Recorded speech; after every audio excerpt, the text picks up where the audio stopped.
국가기념일로 지정된 제1회 섬의 날 기념식이 목포 사막도에서 열렸습니다. 무한한 미래 먹거리를 보유한 섬의 가치를 재조명하는 계기가 될 전망입니다. 호남 의원들이 주축이 된 민주평화당의 비당권파 의원 10명이 다음 주 탈당한 뒤 제3지대 신당을 결성합니다. 총선이 1년도 채 남지 않은 상황에서 정계 개편의 신호탄이라는 분석이 나오고 있습니다. 정부가 특성화고 취업 활성화 방안으로 공무원 고졸 채용 비율을 확대하면서 특성화고 학생들의 기대감이 커지고 있습니다.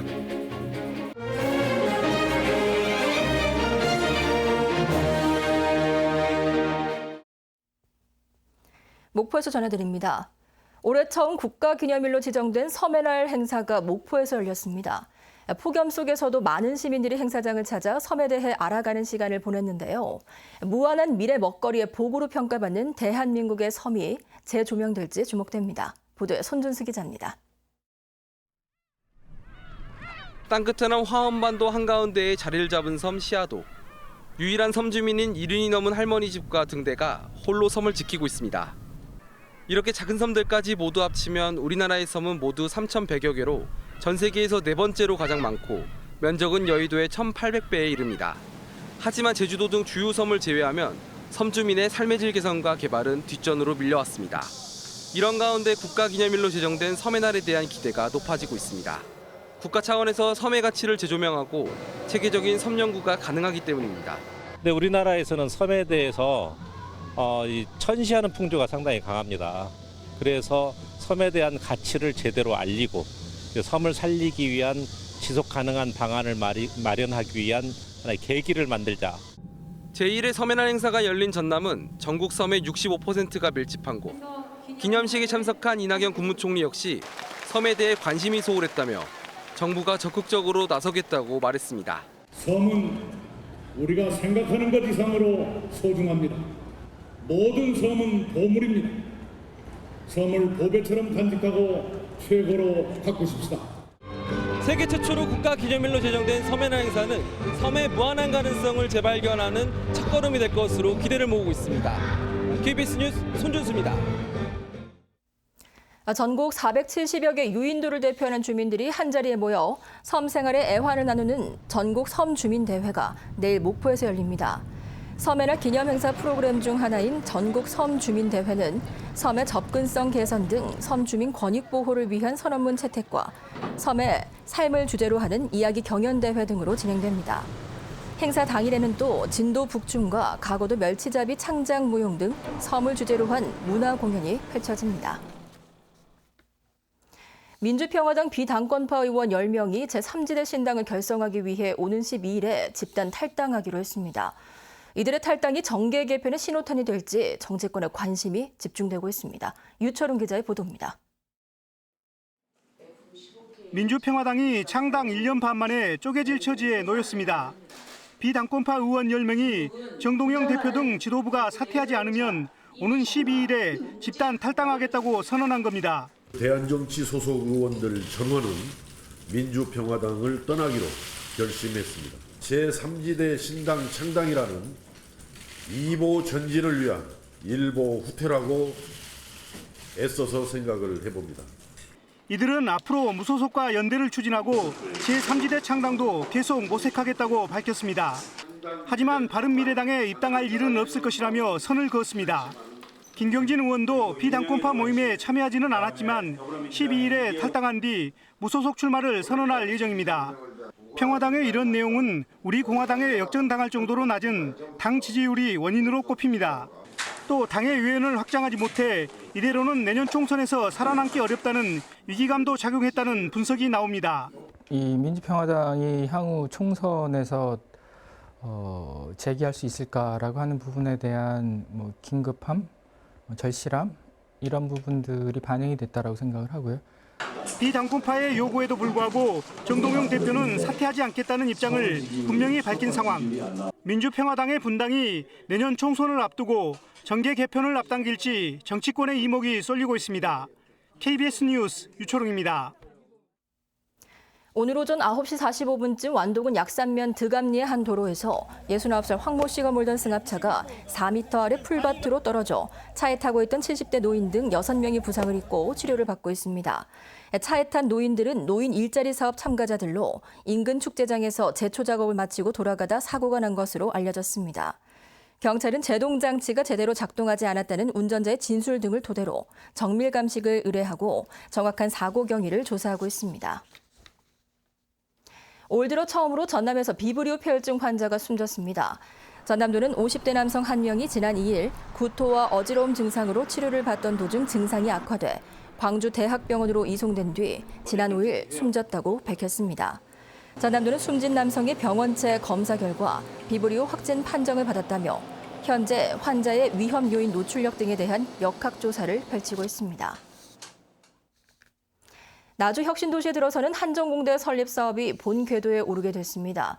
한전 이사회에서 한전공대 설립 기본계획안을 통과시키면서 한전은 올해 학교 법인 설립에 필요한 600억 원을 우선 출연하기로 결정했습니다. 하선아 기자의 보도입니다. 한전 이사회는 한전공대 설립 계획과 법인 설립을 위해 1차로 600억 원을 출연하는 내용의 법인 설립 출연안을 의결했습니다. 이사진들은 적자 상황이지만 한전공대 설립이 범국가적 프로젝트라는 점에 공감한 것으로 알려졌습니다. 특히 범정부 설립 지원위에서 정부와 지자체가 전력산업 기반기금을 활용해 적극 지원하기로 한 점도 결정에 영향을 미쳤습니다. 국가 에너지 산업의 혁신 성장 그리고 지역의 혁신 발전을 위해서 이제 필요한 설립 사업임을 저희는 강조를 하였고 저희 경영진들도 이에 동의를 하였습니다. 내부 일부의 비판적인 시각에도 기본계획안이 이사회를 통과하면서 사업은 속도를 낼 전망입니다. 한전은 오는 13일 국무회의에서 기본계획안을 보고한 뒤 이달 안에 캠퍼스 건축 기본계획안을 수립하고 다음 달 법인 설립에 필요한 인허가 절차에 착수합니다. 착공은 내년 상반기에 가능할 전망입니다. 금년 12월 경에 토지 이용 계획 변경을 완료하여 차질 없이 한전공대가 설립될 수 있도록 최선의 지원을 다하도록 하겠습니다. 한전공대 설립 사업은 일단 한 고비를 넘었지만 정부의 재정 지원 등을 담은 한전공대 설립 특별법 국회 통과는 야당의 반대로 또 한 차례 진통을 예고하고 있습니다. KBS 뉴스 하선아입니다. 심각한 취업난 속에 고졸 취업문은 더 좁기만 한데요. 전남 특성화고들이 공무원 고졸 채용에 주목하고 있습니다. 정부가 특성화고 취업 활성화의 방안으로 공무원 고졸 채용 비율을 더 확대하기로 했기 때문입니다. 보도에 최송현 기자입니다. 여름방학인데도 수업이 한창인 전남의 한 특성화고. 방과 후 학교 공무원 준비반 학생들로 이달 중순 국가직 고졸 공무원 공채시험 준비가 한창입니다. 수업 과목은 국어와 영어, 한국사로 공무원 시험 기출문제는 물론 동영상 강의도 활용하고 있습니다. 방학에도 같이 와서 공부를 하는데 이제 이게 힘들긴 해도 열심히 공부해서 합격하면은 남들보다 좀 더 잘할 수 있을 것 같아요. 이 학교는 전담 교사들을 장기 배치하고 1, 2학년부터 예비반을 운영하면서 최근 4년 동안 국가직 공무원 10명을 최종 합격자로 배출했습니다. 국어, 영어, 한국사 학교 교과 담당 선생님들이 준비를 했습니다. 그래가지고 지금 아마 5년 이상 충분한 노하우를 가지고 했기 때문에 올해도 아마 좋은 성적이 나올 걸로 예상하고 있습니다. 지난 2년 동안 국가직과 지방직 고졸 공채 시험에서 전남 지역 특성화 고등학교 졸업생 76명이 합격했습니다. 특히 지난 1월 정부가 고졸 취업 활성화 방안으로 오는 2022년까지 고졸 출신 공무원을 국가직은 20%, 지방직은 30%까지 늘려 선발하기로 결정하면서 전라남도 교육청도 이에 대비한 지원책을 마련키로 했습니다. 한 1박 2일 정도 프로그램을 편성해가지고 합숙 형태로 해서 면접 지도를 해줄 계획을 갖고 있습니다. 경제 불황의 고졸 취업문은 더 좁아진 상황에서 특성화고 학생들을 위한 고졸 공무원 채용 확대에 대한 기대감은 더 커지고 있습니다. KBS 뉴스 최송현입니다. 광주지검 목포지청은 목포경찰서 소속 A팀장을 공무상 비밀 누설 혐의로 불구속 기소했습니다. A씨는 지난해 6월 목포 지역 불법 오락실에 대한 경찰의 단속 지시 공문 내용을 아들을 통해 오락실 업주에게 유출한 혐의를 받고 있습니다. 검찰은 지난해 6월 목포의 한 폭력 조직원들이 경찰 음주 단속을 방해한 사건과 관련해 추가 수사를 벌이는 과정에서 경찰 단속 정보가 A씨 아들을 통해 유출된 것으로 보고 수사를 벌여왔습니다. 한편 A 팀장은 단속 정보 누설 혐의를 부인하고 있는 것으로 알려졌습니다. 한평만에 올해 첫 고수온주의보가 내려져 어민들의 주의가 요구됩니다. 해양수산부는 오늘 오후 2시부터 한평만과 충남 천수만에 올 들어 처음으로 고수온주의보를 내렸다고 밝혔습니다.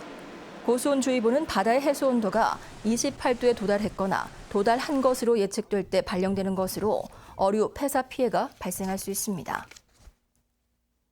목포항의 올 상반기 물동량이 소폭 증가했습니다.